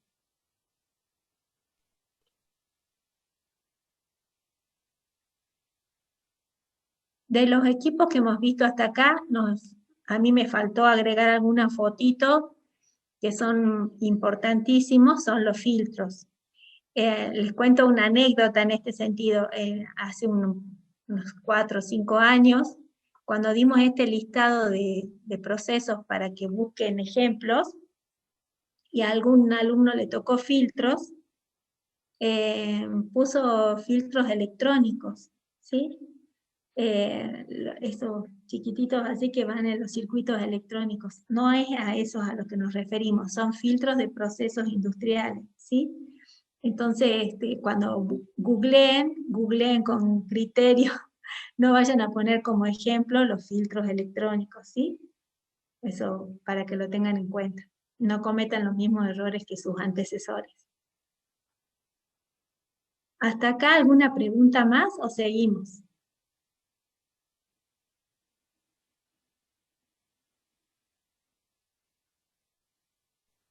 Y vamos. Bueno, vamos bien hasta acá.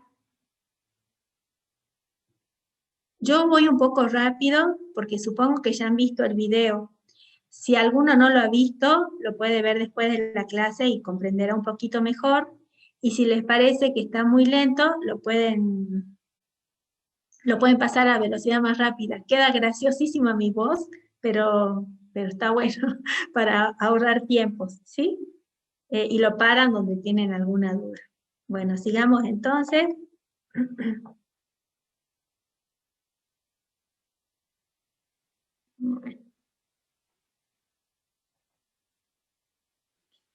Bueno, de estos 3 modos de análisis, nosotros vamos a tomar el primero y el segundo, en general el segundo. El modo de control se lo vamos a dejar a instrumentación y control automático, que es de 5º año, y nosotros vamos a movernos entre el modo de análisis y el modo diseño.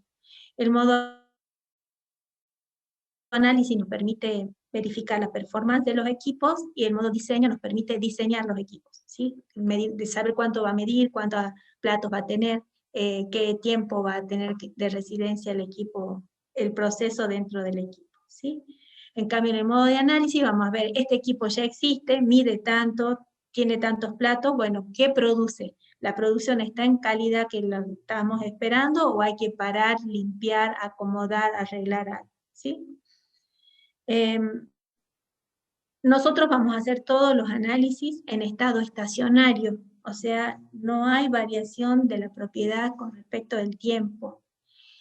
Le vamos a dejar el estado no estacionario también a la gente de control automático, que ellos van a estudiar el proceso frente a algunas perturbaciones. Nosotros vamos a considerar que ya está cargado, que ya pasó el tiempo de carga y que ya terminó el proceso de acomodar todas las cosas y que ya está en proceso limpio. Vamos a hacer entonces diseño de equipos y verificación de performance. El modelo matemático que vamos a usar van a ser los balances de materia, energía y cantidad de movimiento y algunas ecuaciones adicionales, como por ejemplo alguna ecuación que nos permita calcular las propiedades físico-químicas de las sustancias que están circulando, las propiedades de transporte y alguna especificación propia del proceso, ¿sí? Acá se agrega, por ejemplo, fíjense que ustedes tienen balance de materia y energía y en un intercambiador de calor agregamos la ecuación de transferencia de calor, ¿sí? Nosotros decíamos, bueno, entra tanto y sale tanto, entra tanta energía y sale tanta energía, con eso calculábamos el Q, y luego decíamos, ¿cuánto mide el intercambiador? Q igual a U por A por delta de T medio logarítmico. Entonces, agregamos a este listado de ecuaciones la ecuación de transferencia de materia, de calor, perdón, que es la que está representada en este caso. Fíjense que acá ustedes tienen balances, estos 2 primeros son balances de materia, el fluido que entra por acá, la masa de fluido que entra por acá es igual a la masa del fluido que sale por acá, que sería esto que tienen aquí. Fíjense que acá la masa está representada por el flujo multiplicada por la densidad, ¿sí? Flujo por densidad me da la masa.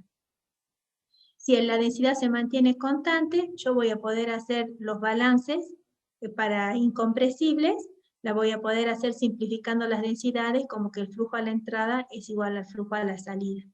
Esto va a ser válido, por ejemplo, para un líquido incompresible, ¿sí? Lo mismo hacemos para la otra fase, acá son 2 fases, entonces tengo que hacer balances para cada una de las fases. Luego hago el balance de energía, sería Fe por la densidad de Fe por el Cp, ¿sí? El poder calorífico de la sustancia E, por la temperatura de entrada menos la temperatura de referencia, eso me permitiría a mí calcular la entalpía acá a la entrada. Hago lo mismo para la corriente de salida, y acá lo que hice fue restar miembro a miembro, y la temperatura de referencia se me anula, ¿sí? Entonces, la diferencia de entalpía que hay entre la salida y la entrada es el calor que fue transferido, que puede ser cedido o absorbido, ¿sí? Ese es el Q. Entonces el Q va a tener un signo positivo o negativo, de acuerdo a si fue cedido o absorbido. Si esta corriente absorbe el Q, esta corriente la libera, ¿sí? Vamos a considerar que esto está lo suficientemente aislado para que no haya pérdida de calor, entonces toda la energía que cede una corriente la toma la otra corriente, ¿sí? Ustedes ya vieron en FOI cómo se calcula el calor transferido es igual al U, el coeficiente de transferencia de calor, por el área de intercambio. ¿Cuál área? El área que tenemos disponible entre las 2 fases, ¿sí? Multiplicado por el delta de T medio logarítmico. Nosotros vamos a volver a tomar este tema, vamos a considerar que nuestros equipos se comportan como si estuvieran en contracorriente. Esta es la definición del delta de T medio logarítmico general, y nosotros lo vamos a tomar como que siempre está ocurriendo en contracorriente. Y le vamos a aplicar un factor F de modificación cuando el equipo no se comporte como un doble tubo en contracorriente. Entonces tengo que modificar el delta de T medio logarítmico, ¿sí? En el caso, bueno, acá en realidad esto estaba más vinculado con el curso de balance de materia. Si lo hacemos, le vamos a enseñar a cómo calcular los grados de libertad. Les adelanto, el calcular los grados de libertad me permite a mí saber si este problema va a tener solución o no, y si la solución que tenga va a ser única. Nosotros vamos a necesitar que el número de ecuaciones y el número de variables y datos, sean el número de variables y el número de ecuaciones y de datos sean iguales. Si no tengo la cantidad suficiente de datos y ecuaciones, no voy a poder resolver el sistema. Entonces, en este caso, por ejemplo, hacíamos que conozca los flujos y que conozca las propiedades y el U por A, y mis incógnitas van a ser los flujos de salida y las temperaturas y el Q y el área, entonces, y el delta T medio logarítmico. Entonces, si yo tengo todas esas ecuaciones que las vimos en la hoja anterior, puedo encontrar que el grado de libertad es 0 y voy a poder resolver este sistema. Si me faltara un dato más de alguna temperatura, ya no voy a poder resolver el sistema. Voy a tener que medir algo más o suponer algo más para poder evaluar el sistema y calcularlo. También podría ser que conozco el caudal y la temperatura de entrada, el caudal y la temperatura de salida de la otra corriente y las propiedades de U por A, y sé que el intercambiador enfría la alimentación en 10 grados. Entonces esto es como una ecuación adicional. Si esto estaba entrando a 50 y enfría, va a llegar a esta 40. Esta es la información adicional que me permitiría calcular el sistema.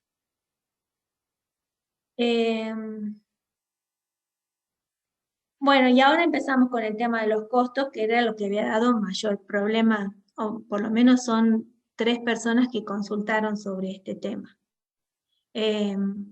Nosotros vamos a hacer diseño preliminar, solamente preliminar. Nos vamos a quedar con esta primera parte. Si nos dedicáramos al diseño de equipos, Luego de este diseño preliminar deberíamos hacer un estudio de preinversión y cuando ya lo tenemos todo medido en la preinversión, hacemos el diseño final o detallado consiguiendo las cotizaciones de cada una de las partes que necesitamos para el equipo. Hay dos metodologías, en realidad son tres metodologías para el cálculo de los costos de los equipos. Una de ellas es por el coeficiente de escalonamiento, ¿sí? O el N, ya lo vemos enseguida. La segunda es con el método que figura en el Model Cost Engineering. Y el tercero es a través, esto es algo como muy nuevo, digamos, es entrar en esta página web, donde están ya cargados todos los modelos matemáticos para los costos de los equipos, y uno pone allí las dimensiones características de ese equipo y directamente se calcula el costo. Siempre estamos calculando costo FOB. ¿Alguno averigua qué significa FOB?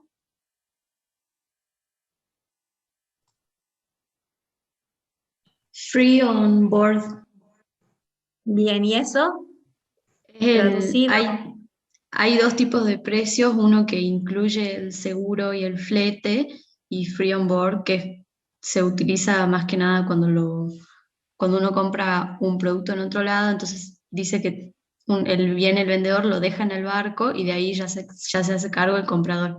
Es decir, que nosotros, si compramos algo que tenga un precio FOB, no incluye ni seguro, ni flete, transporte, ni claro, instalación, ni nada más. Es el equipo pelado, como quien diría. ¿Sí? Entonces yo lo tengo que traer hasta el país, lo tengo que transportar hasta el lugar, lo tengo que instalar yo, ¿sí? Y si hacían falta elementos de control o cañerías o una base de cemento para soportar el peso, todo eso lo tengo que poner por afuera del costo FOB del equipo, ¿sí? ¿Queda claro? Bueno, yo lo que haría, antes de que sigamos, voy a entrar en esta página web.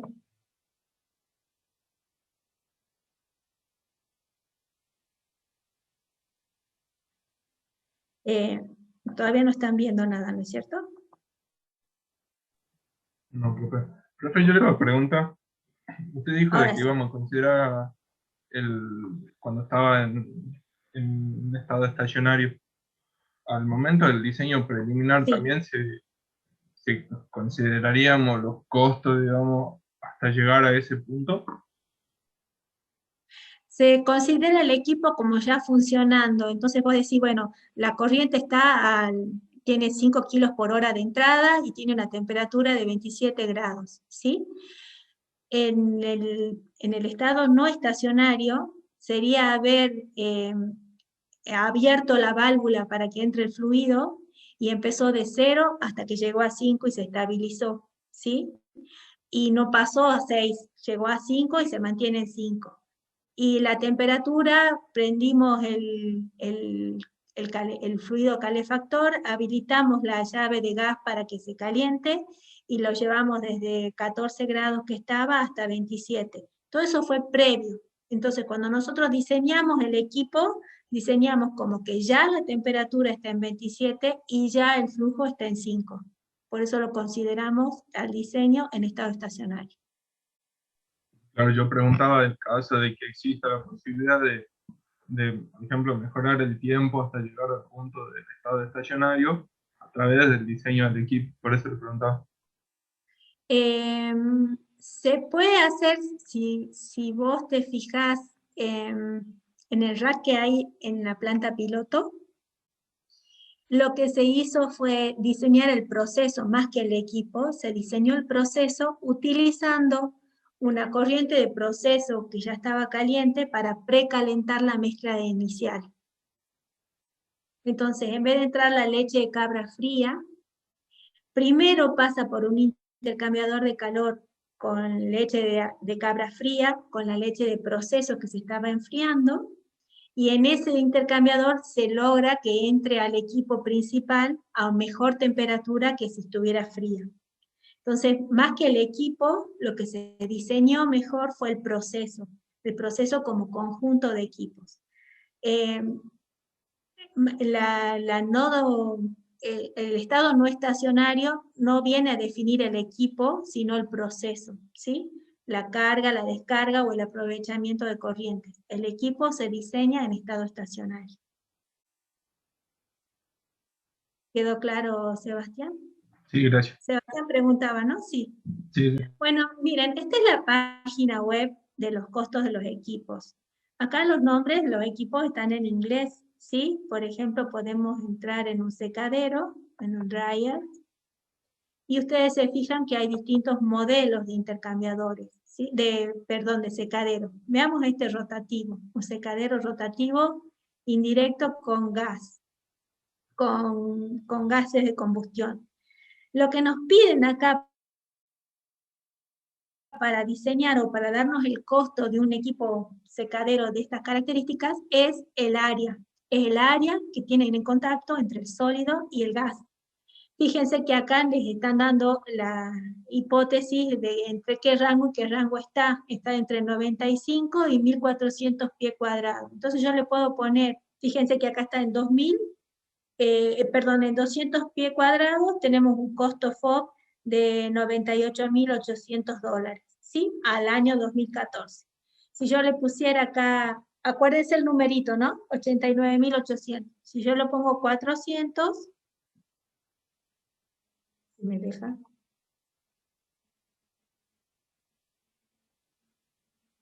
Ah, me pide el material. ¿Está? Se pasa a 169.300, ¿sí? Yo dupliqué el valor del área y casi se duplicó el valor del precio, ¿sí? Si ponemos acá, pongamos el límite mayor, 1.400, se va a 532.600, ¿sí? Este trabajito de entrar a la tabla, a la página, e ir eligiendo distintas áreas superficiales del secadero y ver cuántos dan los valores, ustedes lo podrían hacer como, se pueden separar, por ejemplo, 2 o 3 equipos cada uno, cada equipo de alumnos, a eso me refiero, y van haciendo una tablita en el Excel de cuánto les da este valor, y graficar luego cómo les quedan las gráficas de los costos, ¿sí? Ese podría ser un ejercicio para el práctico. Si nosotros nos vamos a una bomba centrífuga, como está acá, en realidad no es una bomba centrífuga, es una centrífuga de proceso. Fíjense que acá lo que están dando como característica, como dimensión característica, ya no es el área, sino el diámetro de la centrífuga. Y podemos pedirle que sea una centrífuga oscilatoria, con el canasto oscilatorio, y también de acero al carbono, y nos da en este caso $90.000.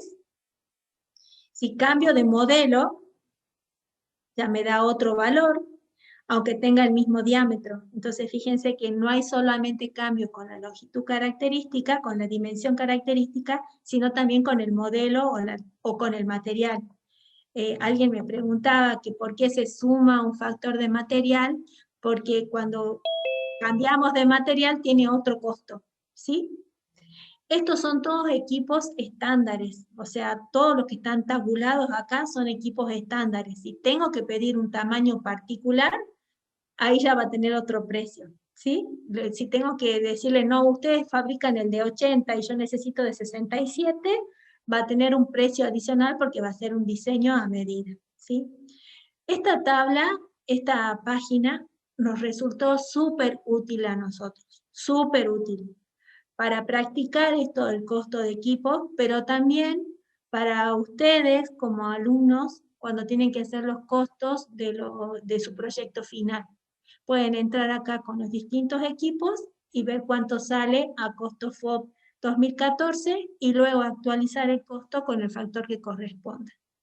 Si vamos para una bomba, por ejemplo, de vacío, acá lo que tenemos es una bomba, por ejemplo, esta de líquido. La velocidad nos están preguntando, la velocidad de flujo, la vamos a poner, está entre 1900 y 200 Vamos a poner 2000. Le podemos pedir que sea de acero inoxidable y este es el precio, $31.200, ¿sí? Bueno, para mí esta es la mejor herramienta que tenemos para costos. Vamos a lo que era previo a esto, para que ustedes vean cómo fue mejorando la forma de costear los equipos. Pero esta página tiene como base teórica estos modelos que les vamos a mostrar ahora. Nos vamos a...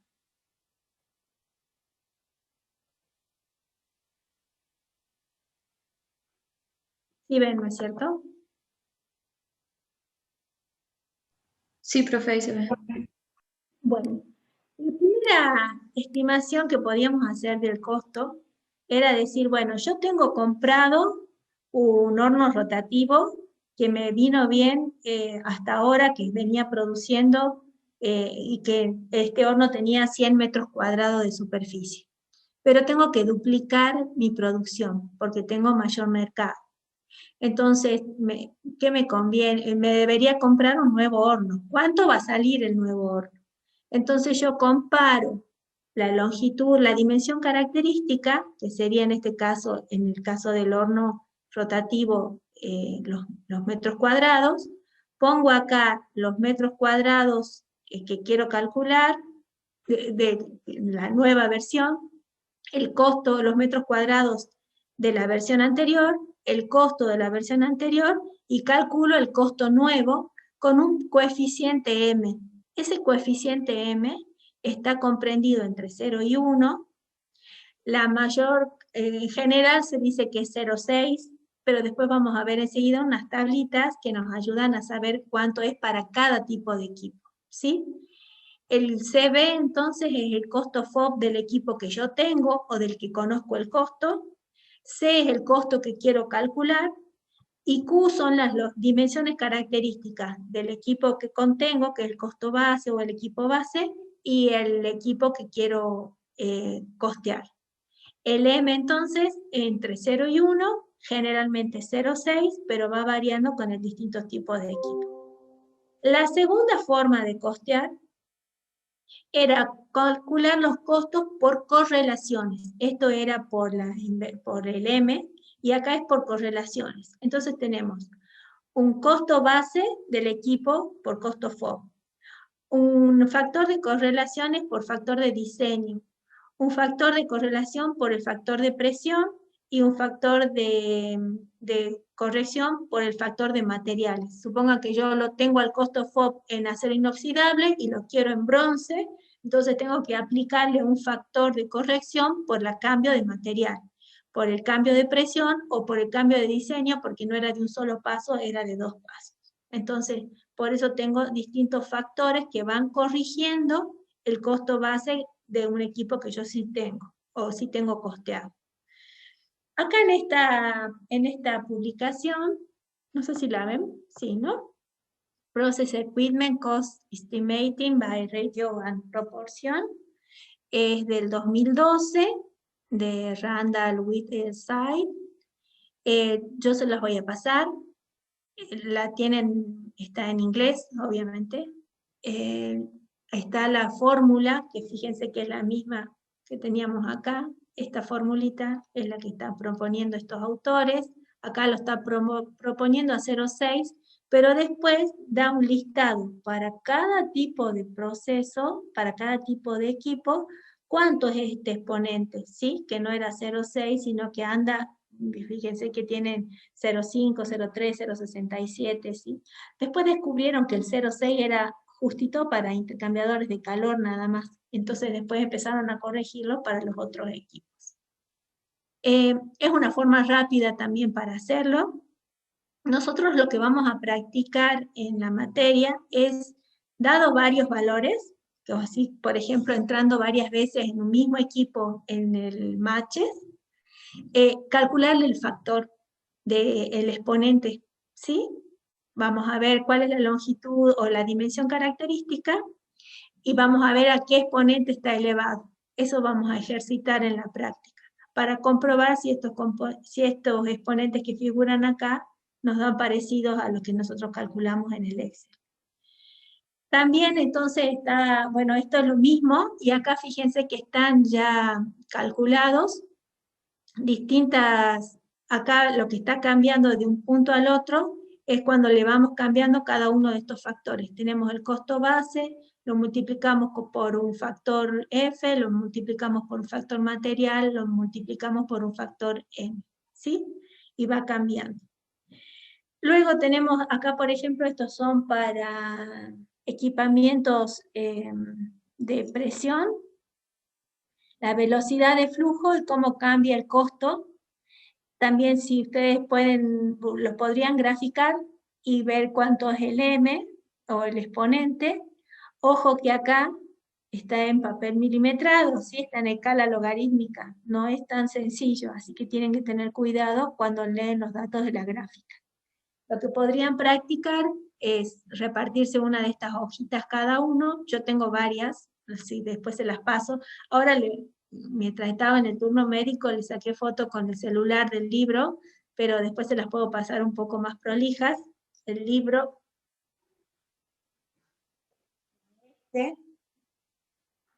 Modern Cost Engineering, en realidad yo tengo una fotocopia, porque como lo usamos siempre, no quería dejarlo sin el libro en la biblioteca, entonces la cátedra tiene esta fotocopia y con esa nos manejamos. Entonces yo les voy a pasar fotitos más claras, mejor escaneadas, para que ustedes puedan hacer los cálculos. ¿Qué es lo que deberían hacer? Entrar con este valor y tomar acá el valor del costo, tomar este valor, el valor del costo, y ver qué parámetro tiene este, y con eso calcular el M, ¿sí? Acá tienen para otros, para estas son para columnas empaquetadas a una determinada presión, y acá tienen un link donde pueden encontrar estos datos para los costos de estos equipos. Así lo vamos a hacer en el Excel, ¿ven? Van a armar una tablita con los valores, por ejemplo, para un intercambiador de carcasa y tubo, el área y el costo FOB, y lo van a graficar. Lo que nosotros les vamos a enseñar es a encontrar la línea de tendencia. Generalmente ustedes la hacen con una polinómica, ¿sí? Y si nosotros quisiéramos hacerla para encontrar el M, deberíamos hacerla con una exponencial, ¿sí? Entonces encontramos ahí la exponencial y encontramos el M para cada uno de estos equipos. Acá están resueltas con la polinómica nada más, como para que ustedes puedan tener el costo de cualquier intercambiador en cualquier dimensión, siempre entre los dos bordes que estaban delimitados ya por el match o por las gráficas que les voy a mostrar de este libro. Luego se tienen que pensar en la inversión fija, además de la inversión que necesito hacer para instalar el equipo, ¿sí? Tengo que ver los costos directos de aislamiento, de conducciones, de estructuras, la base que hace falta, y los costos adicionales indirectos como los servicios de ingeniería, los gastos y todo lo demás, que sería agregarle al costo FOB que ustedes ya calcularon de alguna manera, con alguna de las técnicas, calcularle los costos adicionales para ponerlo en funcionamiento en la planta. Para cada uno de ellos hay una sumatoria de 1 más cada uno de estos factores, de los factores directos y los factores indirectos. Luego, entonces, acá tenían un ejemplo, si quieren lo vemos, pero me parece que no tiene mucho sentido porque es solo ir reemplazando números. Lo que me preguntaban era por qué se sumaban los factores, porque si ustedes se observan acá, en estas gráficas, tienen que, si le aumento costo por otro material, en vez de seguir subiendo en esta, porque el área no cambia, se pasa a la próxima, que es la familia de curvas, por un material más caro. Todo lo demás se mantiene constante y solo se suma un término o se escalona por el cambio de material, por el cambio de presión o por algún otro efecto adicional. Este era el ejemplo.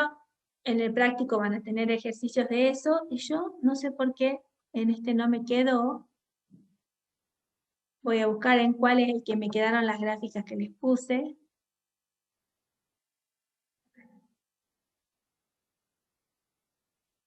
Voy a cerrar el otro.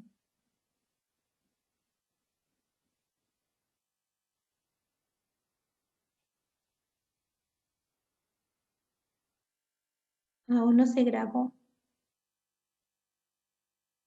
Ah, no, ya sé. Disculpen, ya sé dónde lo voy a buscar.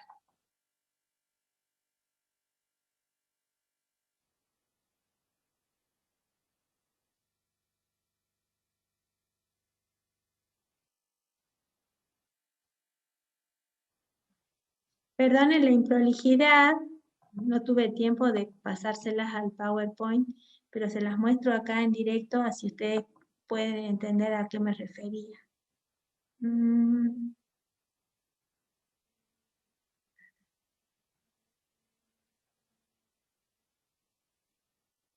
Bueno, acá tienen, estas son las de este libro, el Modern Cost Engineering. Lo que hicieron estos investigadores son varios, cada artículo es de un distinto grupo de investigadores. Lo que ellos hicieron fue recolectar información de distintas fábricas de distintos países de los precios de los equipos. Entonces tienen, por ejemplo, en esta primera hojita, el costo de esta torre de destilación, cuando la altura de la torre, no sé si se ve mejor ahí, ¿se ve mejor? No vemos o sea, vemos tu escritorio, pero no estamos viendo la imagen en sí. Oh, qué macana. A ver, veamos cómo puedo hacer. Me parece que tenés que abrirla primero.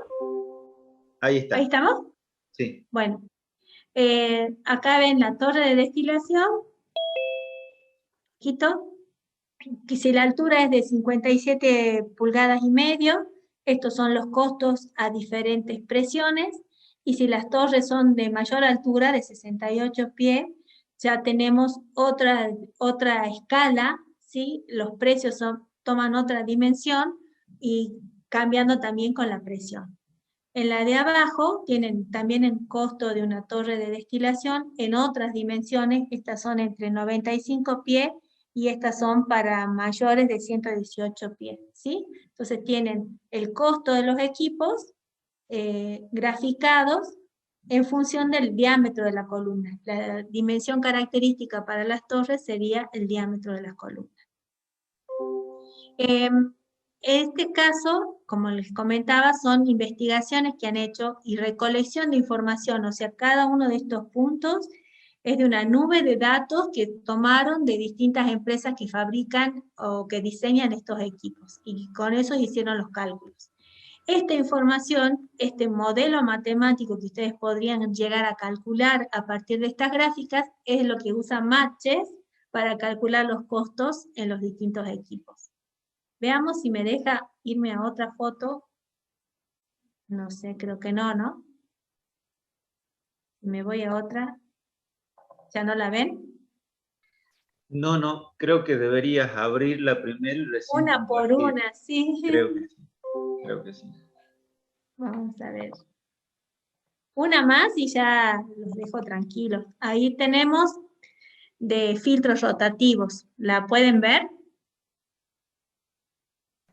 Esa se ve bien. Sí. ¿Esa sí la ven? Bueno, entonces tenemos para el área de filtrado de este filtro rotativo, tenemos el costo FOB para industrias generales y metalúrgicas y el costo FOB de los equipos específicos para pulpa de papel. ¿Sí? Y en la de abajo tenemos un filtro también que está en función del área total de filtrado, esa sería la dimensión característica, y el costo FOB para distintos tipos de filtros y distintos tipos de empresas. Por ejemplo, empresas químicas, metalúrgicas e industria en general, y las que están acá arriba son las que corresponden a los filtros de papel, como que son muy específicos y tienen otros costos. ¿Sí? Bueno, así como estas gráficas, hay creo que 40, o sea que nos podríamos repartir una para cada uno, ¿no, Darío?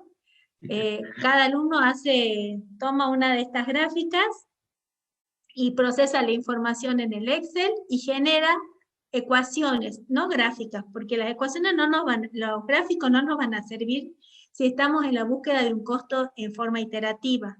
Cada vez que tengamos que hacer un paso en la iteración, vamos a tener que entrar al gráfico a leer cuánto mide. Entonces, la idea es que ustedes pasen esta información gráfica a un formato de modelo matemático para poder usarlo para cálculos iterativos. Creo que con esto pueden haber quedado más despejadas las consultas con respecto a costos. De todas maneras, ahora terminada la clase, les voy a subir el videíto que hicimos el año pasado, que también quedó con las mismas dudas que este año. Parece que ese tema es el que es más difícil que los otros. Profe, tengo una duda. Los factores de corrección, ¿de dónde los sacamos?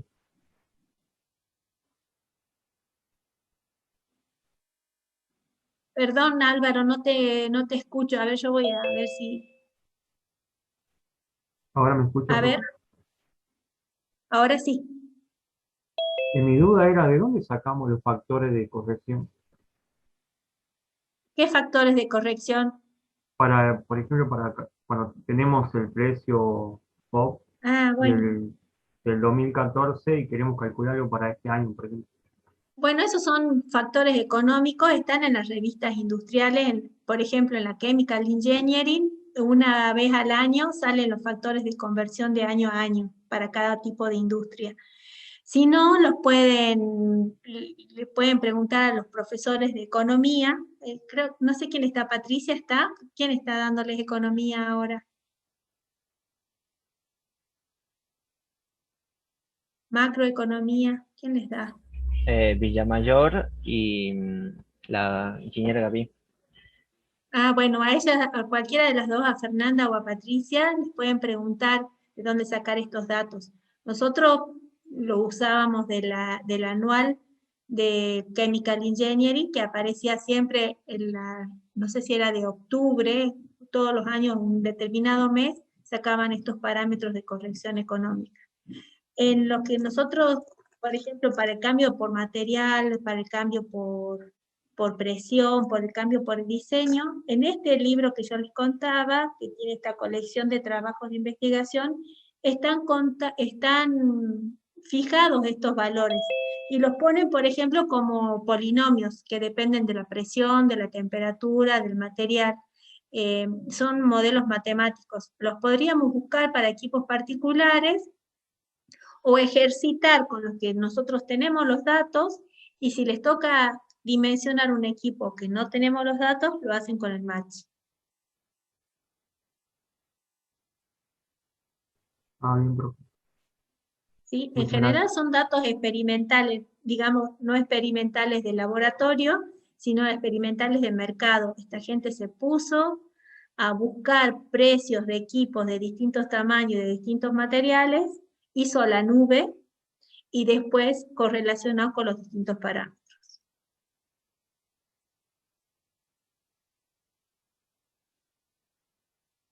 Son datos empíricos. ¿Qué más? ¿Qué otra preguntita de esto de costos? O de lo otro, lo que ustedes quieran.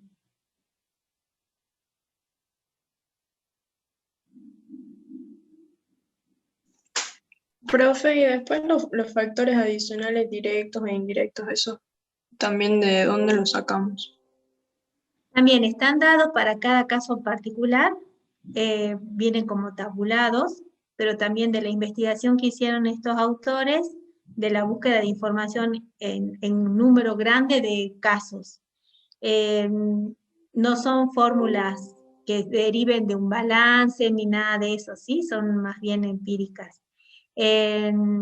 Nosotros, de nuevo, se los vamos a dar para los ejercicios que nosotros tengamos que hacer, y ustedes lo podrían determinar de hacer el pasaje por el match y hacer algunos cambios. Por ejemplo, cambiar en el match siempre la misma área, pero cambiarle el material. Entonces, ver cómo cambia el costo solo con el material. Y si lo hicieran así, a ver si lo puedo mostrar.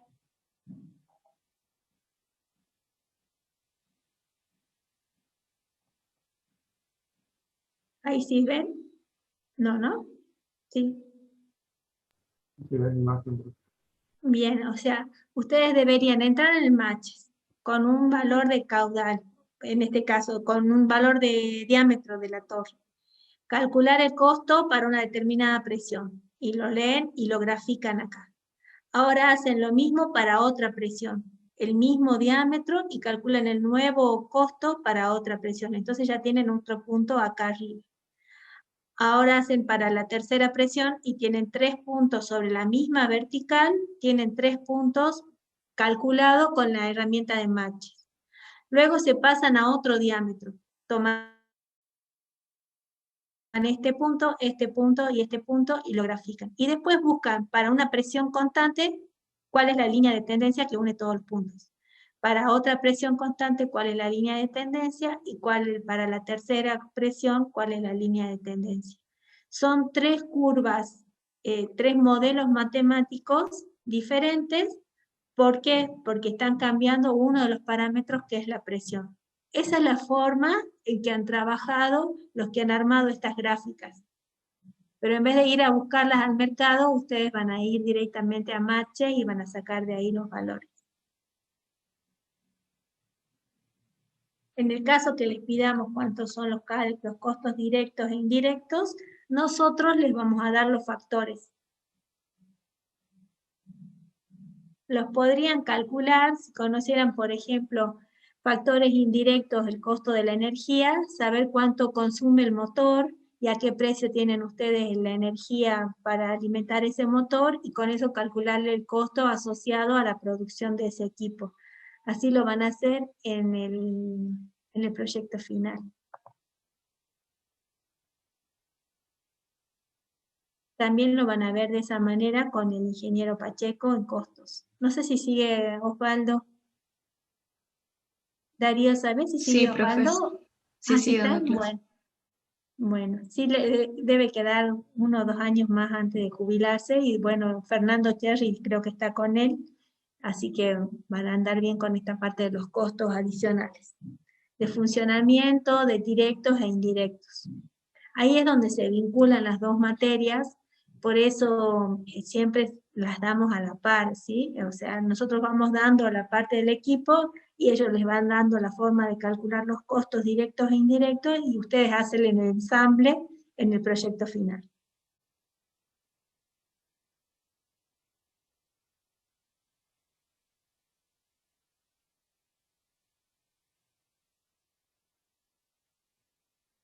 Bueno, no sé si hay más dudas.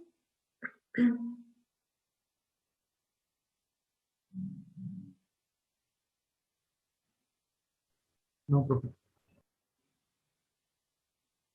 ¿Han podido ver el video de la clase teórica 1? Sí. Sí, profe. Sí, profe. ¿No? Bueno, entonces yo ahora les subo el videíto del año pasado de la consulta de costos. Y no sé si queda alguna duda de la clase del martes también que me quieran preguntar. Lo podemos resolver ahora que nos queda bastante tiempo y si no nos vamos más temprano hoy día. Eso también, como yo les estoy dando una tarea previa que les lleva 50 minutos, podemos descontarlo de las horas del jueves.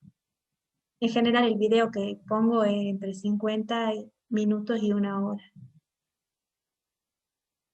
Profe, yo tenía una duda de las clases, si todas las clases tienen la música de fondo, porque me pasó que había parte que estaba muy fuerte la música y se escuchaba el mismo volumen de lo que hablaba usted. Bueno, ¿querés que le saquemos la música? Yo preferiría, no sé qué opina el resto. ¿Se puede decir, profe? Sí, profe, yo también prefiero sin música. Sí, profe. Bueno, Aparte, bueno. Cuando ponemos para que se reproduzca más rápido, es peor todavía la música. Bueno. Ahora me pongo a sacarles la música a los videos que suba después. Espero poder hacerlo a todos. Estoy trabajando con Camtasia, que es lo que nos ofrecieron en la facultad para la producción de los videos. Entonces, como tenía pistas para elegir, me parecía que quedaban más lindos, pero la verdad que a veces a algunos les molesta o prefieren su propia música para escuchar la clase, así que voy a sacarles la música. Creo que tengo guardados todos los proyectos, así que los puedo reeditar y mandarlos. Bueno, profe, gracias. Bueno. Profe, hay un archivo que había subido en Excel, en la plataforma que dice aplicación de herramientas Excel en OPI. Y yo lo descargué y no me deja abrirlo, dice que está dañado. A mí también me pasó eso. Mira, yo estuve probando porque anoche alguien me escribió para decirme eso, no me acuerdo en este momento quién era. Yo entré, lo probé y a mí sí se me abre. Puede ser un problema del Excel que tienen ustedes. Intenten descargarlo de nuevo porque yo hoy día les puse antes de entrar a la clase una versión nueva donde les agregué la matriz inversa en el cálculo del mezclador. Así que si quieren, vean si lo pueden descargar de nuevo y si sale. A mí sí se me abría. A ver, vamos a probar si se abre. No lo voy a estar mintiendo acá. Espérenme un ratito que lo trato de abrir.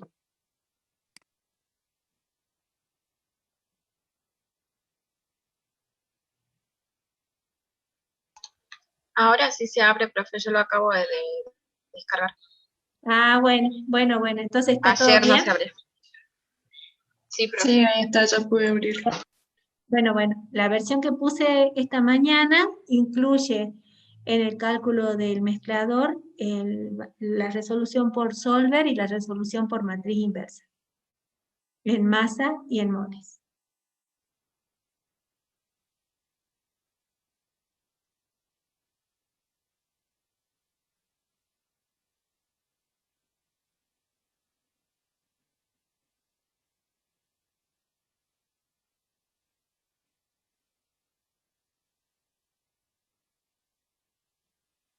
Bueno, ¿alguna otra duda?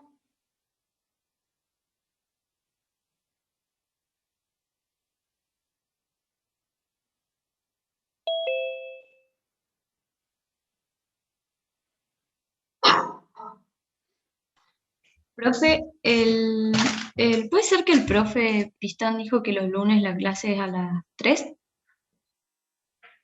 Los martes. Ah, perdón, los martes. Los martes de Sí, eso se los pasé en el correo y también está en el Moodle. En el cronograma, por un lado, y por el otro lado, donde están las direcciones de estos encuentros por Zoom. ¿Sí? Ahí también está el día y el horario. Los bueno, jueves profe, es gracias.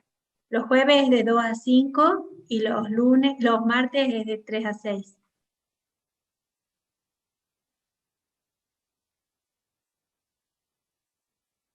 Y bueno, como yo siempre les estoy dando un video previo, los jueves va a ser 1 hora menos, casi 1 hora menos. ¿Sí? Si alguno se necesita algo más, nos quedamos, pero va a ser generalmente 1 hora menos.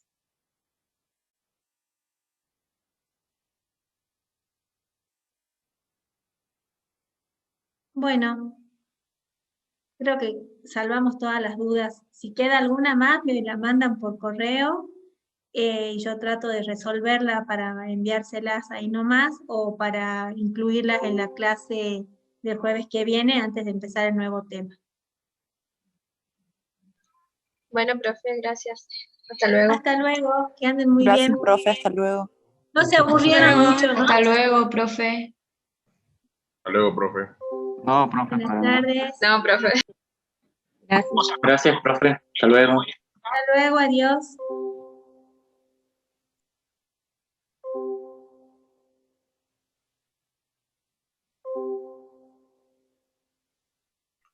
Hasta luego, profe. Estuvo interesante la Chao, clase. Luciano. ¿Sí? Bueno, me alegro.